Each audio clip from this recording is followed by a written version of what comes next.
जब मनुष्य भगवान हरि के भजन से विमुख होता है, अब मनुष्य को भगवान के भजन सुनने के लिए उसके पास समय नहीं है। भगवान के कथा को, ज्ञान को सुनने के लिए समय नहीं है। जब कथा ज्ञान से विमुख होता है, सत्संग से विमुख होता है, संत महात्मा किसका भजन करते हैं, कथा ज्ञान किसका सुनाते हैं? अरे भगवान ही का तो भजन करते हैं, कथा ज्ञान सुनाते हैं। उससे जब विमुख होता है, आजकल के ज्यादा लोग, आजकल के जो नवयुवक, ज्यादा लोग प्रेम किससे करते हैं?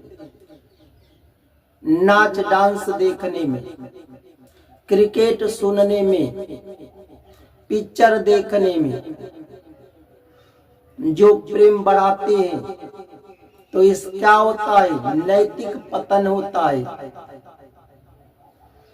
नैतिक पतन होता है।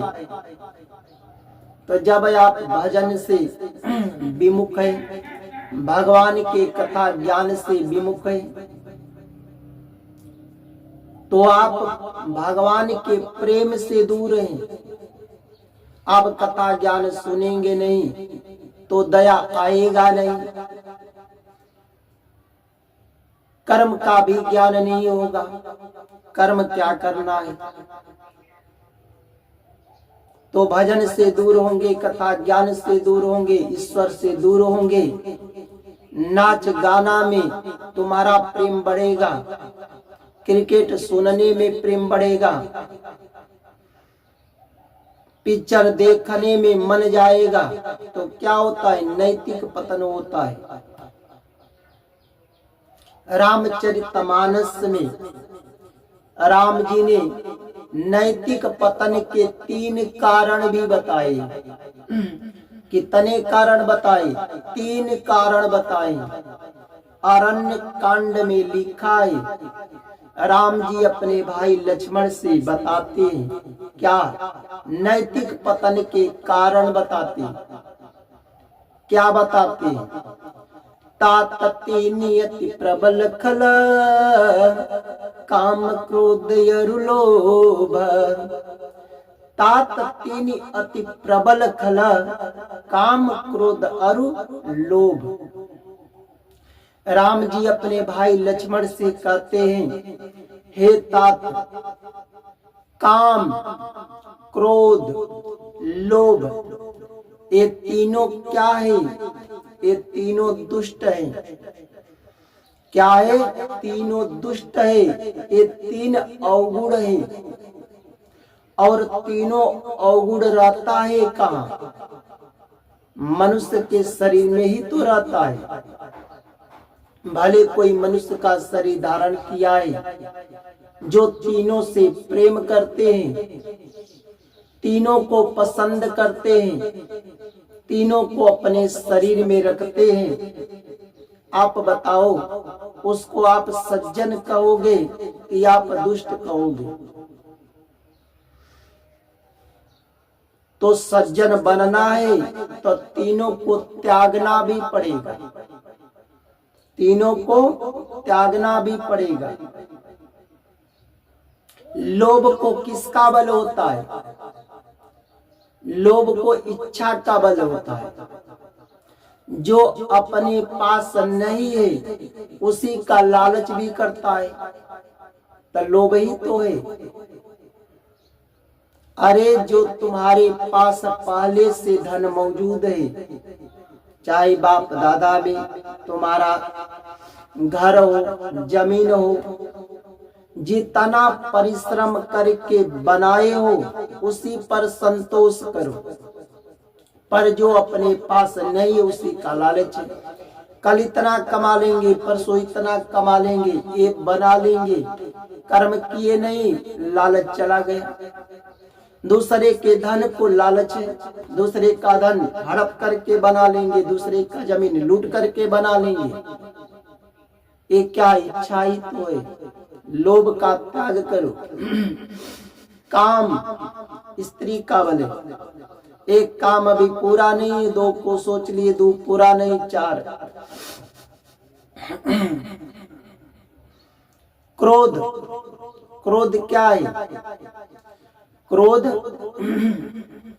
क्रोधी व्यक्ति कभी भी मधुर वाणी नहीं बोलता, कठोर वचनों से ही उसका मतलब है। देख लो, कभी भी क्रोधी व्यक्ति क्रोध में आकर के कभी भी मधुर वचन नहीं बोलता है, कठोर वचन ही बोलता है, कड़वा वचन ही बोलता है। बोलता है कि नहीं? इसलिए काम क्रोध लोभ को त्यागो। एक काम क्रोध लोभ ही ईश्वर से दूर रखा है। ईश्वर से अगर पास आना चाहते हो, प्रेम चाहते हो ईश्वर से, तो तीनों को त्यागना पड़ेगा। और कैसे त्यागना पड़ेगा? ईश्वर से प्रेम जोड़ना पड़ेगा। कैसे? क्रोध, क्रोध मनोज लोभ मद माया, छूट ही सकल राम की दाया। एक काम क्रोध लोभ माया, ये तभी छूटेगा जब राम से प्रेम जोड़ोगे, कृष्ण से प्रेम जोड़ोगे, नारायण से प्रेम जोड़ोगे, उनका भजन सुनो, कथा ज्ञान सुनो, रामायण गीता पढ़ो, तब जा करके काम से, क्रोध से, लोभ से, माया से मुक्ति पाओगे। नहीं तो ये मानव जीवन भी व्यर्थ में जाएगा, और व्यर्थ में चला जाएगा तो फिर मानव का शरीर नहीं मिलेगा। ये तुम्हारा काम क्रोध लोभ माया ही ये मानव शरीर को नष्ट कर रहा है। इसलिए ईश्वर से प्रेम जोड़ो, भगवान का भजन सुनो, भगवान की कथा सुनो, ज्ञान सुनो। संत किसके कथा ज्ञान सुनते हैं? आजकल तो सबके पास मोबाइल भी है। जितना आप समय बर्बाद करते हो नाच सुनने में, डांस सुनने में, क्रिकेट देखने में, पिक्चर देखने में, कम से कम समय निकालो 1-2 घंटा। जितना अधिक से अधिक भगवान के भजन सुनो, कथा ज्ञान सुनो संत महात्माओं का। धीरे धीरे काम क्रोध लोभ माया से मुक्ति मिलेगा। तभी हमारा बात अच्छा लगता हो तो लाइक जरूर करो, और सीताराम भी बोलो।